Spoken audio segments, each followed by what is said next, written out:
Isang mapagpalang gabi sa iyo kapatid at kung ikaw ay napadaan sa video ito at maiging mag-stay ka muna at ako po ay may sasabihin na napakahalagang bagay mga kapatid. Sa aking followers, sa aking mga friends dito sa Facebook ay, ay ako po ay magbabahagi ng Word of God sa inyo.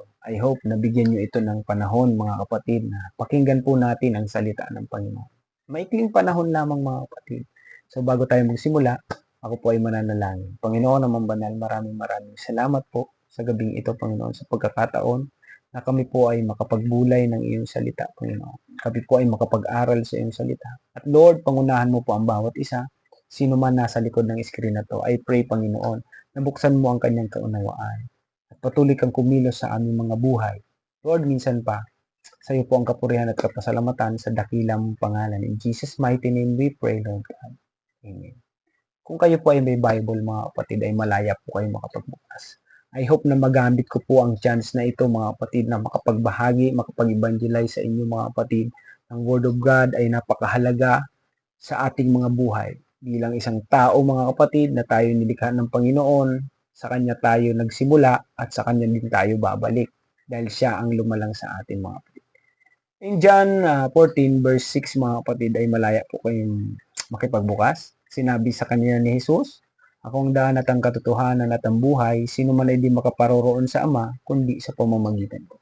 Wala po tayong kakayahan, mga kapatid, iligtas ang ating sarili sa paparating na paghuhukom, mga kapatid. Pag natapos ang ating buhay, tayo po ay hukuman.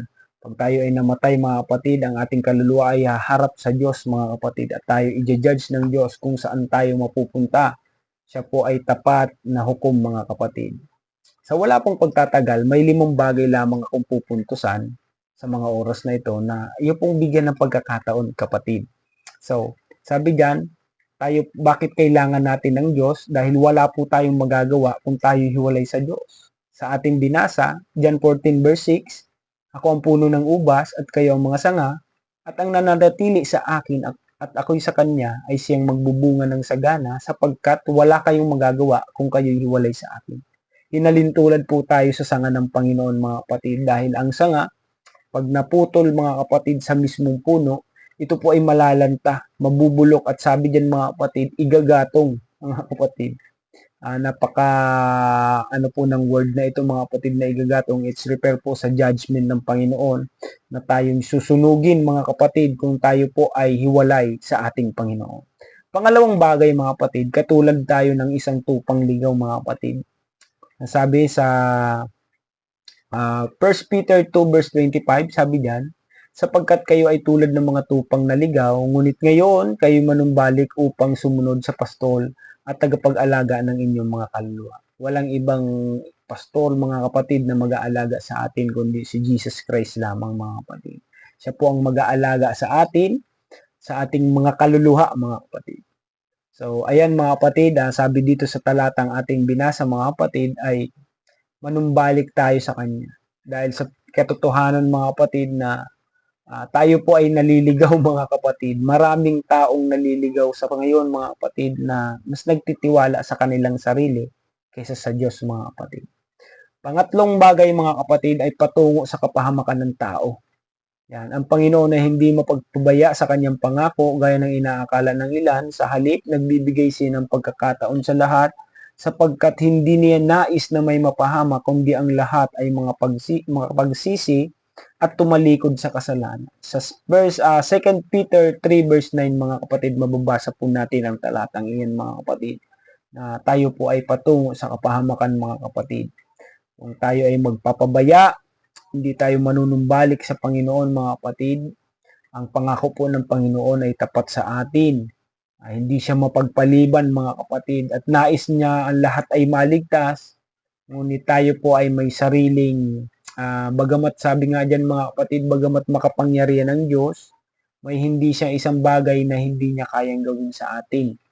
Yung pakialaman po ang ating mga desisyon, dahil meron po tayong tinatawag na free will, mga kapatid. May kalayaan tayong magdesisyon sa ating mga buhay. Ang sinasabi lang ng Panginoon, manumbalik tayo sa Kanya, mga kapatid. Pang-apat na bagay, mga kapatid, tayo po ay nalihis ng landas. Sabi diyan sa Roman 3 Verse 12, mga kapatid, ang lahat ay lumis ng landas, nagpakasama, walang gumawa ng mabuti, wala kahit isa. Inulit pa talaga mga kapatid, wala kahit isa mga kapatid. Wala po ni isa mga kapatid na makapagsasabi sa ating Panginoon pagdating sa paghuhukom na Lord, mabait ako. Na Lord, kaya kong mag-isa, kaya kong iligtas ang buhay. No, hindi po natin kaya yun mga kapatid, sa ating sarili lang nakakaya. Kailangan po natin ang Diyos mga kapatid. Sabi diyan, ang lahat ay lumis ng landas, nagpakasama. Sa panahon natin, kayo po ay makakapag-obserba sa ating panahon na patuloy na pasama na ang ating mundo mga kapatid. At isa po ito sa palatandaan mga kapatid na darating po ang ating Panginoon. Itong ginagawa natin na pag-aaral. Sabi diyan, ipangangaral ang salita ng Diyos sa buong kinapal mga kapatid. At wag na po kayong magtaka kung dito sa Facebook ay naririnig niyo ang salita ng Diyos. Dahil ito po ay talagang mangyayari. Ayaw man natin sa hindi ipangangaral ang salita sa buong sanlibutan. At pag naipangaral ito mga kapatid, ang lahat ay nakarinig na ng salita ng Diyos. Siya po ay darating, siya po ay babalik upang tayo po ay agawin yung tinatawag pong rapture. At panlimang bagay mga kapatid, mamamatay dahil sa ating kasalanan. Tayo po ay mamamatay dahil sa ating kasalanan, physically, spiritually mga kapatid. Ang tinutukoy pong kamatayan dito mga kapatid ay yung pagkakahiwalay sa ating Panginoon mga kapatid. Sa impyerno, wala ang presensya ng Diyos, walang tatay, walang nanay doon mga kapatid na pwede mong sumbungan pag napunta ka doon. So napakahalaga nito mga kapatid.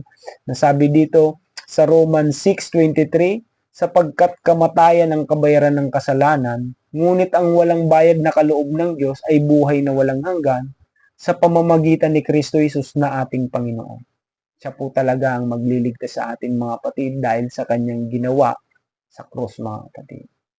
Hindi natin kayang gawin sa ating sarili na iligtas ang ating mga sarili ayon sa ating lakas, ayon sa ating kakayanan, ayon sa ating kaisipan mga kapatid. Hindi po natin kaya yun mga kapatid. Ang Diyos lamang ang makakagawa. Si Kristo lamang ang makakagawa sa ating buhay mga kapatid na tayo po ay baguhin mga kapatid. So ayan, at kung nakarating ka sa bidyong ito, maiging i-share mo kung ikaw ay may kapatid o kaibigan na hindi pa mananampalataya. Tulungan niyo po ako mga kapatid na i-spread ang Word of God dahil malapit na po ang pagbabalik ng ating Panginoon. Sa ating pong pagtatapos mga kapatid, maaari ka mag-comment, maaari ka mag-share mga kapatid ang video na to. At kung may katanungan ka at ayon sa aking napag-aralan na sa salita ng Diyos, ay maigi ko pong i-share sa inyo ang aking sagot. Purihin po ang ating Panginoon sa gabing ito. Tayo po ay manalangin sa ating pagtatapos. Panginoon namang banal, maraming salamat. Pagpalain mo po ang kapatid ko, Panginoon, na nasa kabila ng screen na ito. Lord, minsan pa, patuloy mo po siyang gabayan, ingatan, at patuloy kang mangusap sa kanya, buksan mo ang kanyang kaunawaan, Panginoon, na maintindihan niya ang mga salita na aming napag-aralan, Panginoon. Lord, minsan pa, palakasin mo po siya kung ano mang pagsubok, Panginoon, ng kanyang pinagdadaanan. Lord, samahan mo siya, Panginoon, at mahayag ka sa kanyang buhay. Lord, sa iyo lamang po, Panginoon, ang kapangyarihan, kaluwalhatian, Panginoon. Ibinabalik namin ang mataas na papuri, binibigay namin sa iyo lamang, Panginoon, sa dakilang mong pangalan. In Jesus' name we pray, Lord God. Amen. God bless you, kapatid. Praise the Lord.